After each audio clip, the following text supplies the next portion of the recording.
Welcome back to the Garden Club. We're here today with Pam Boden, the Cape Cod Gardener. She's going to be planting her tomato plants today, started from seed.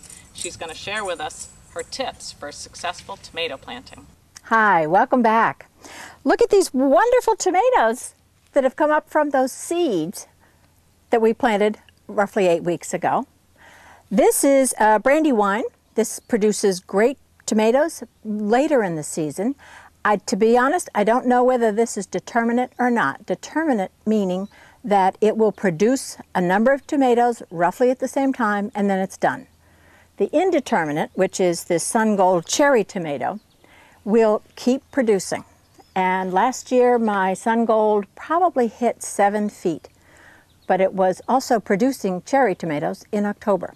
So now we're going to plant our Brandywine in the horizontal. I'm going to take this square where the first cage is going to be, and I'm going to take the trowel and I'm going to dig a trench. This is a great way to grow tomatoes because what you do is we're going to take all these little branches off on the bottom, because believe it or not, tomatoes are wonderful at adapting. And this entire stem will produce roots, which will make it a very strong plant, no matter what the wind does. So I'm going to take it out. Look at that root system. That's a great reason to plant your own plants. They're not pot bound.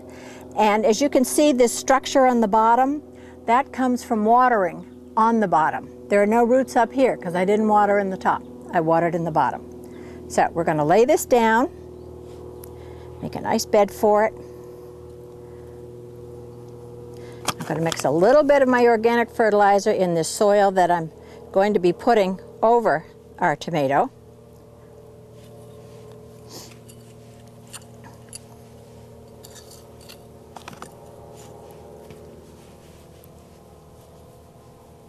Now don't worry that this is kind of leaning over. The sun is going to pull it up and straighten right up. And that's all there is to that. And I'll give it some water in a little bit. It's important to me to have a cage that will hold not only the tomato, it's not so much as it's growing, but as it produces fruit, those plants get heavy. So this particular cage I found to be very helpful. This is the second year I've been using it, and so I had very good luck with it last year, so I'm going to stay with it.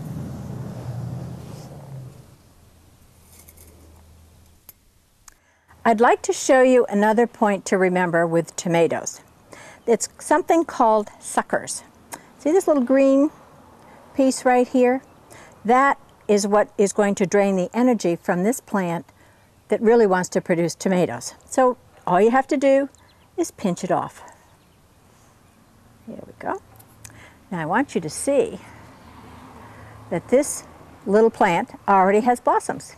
See the yellow? Isn't that terrific? What I'm going to do is I'm going to build a bit of a moat.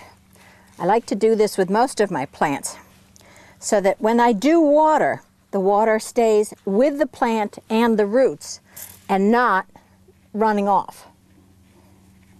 So just a little bit of a moat, just like you do at the beach.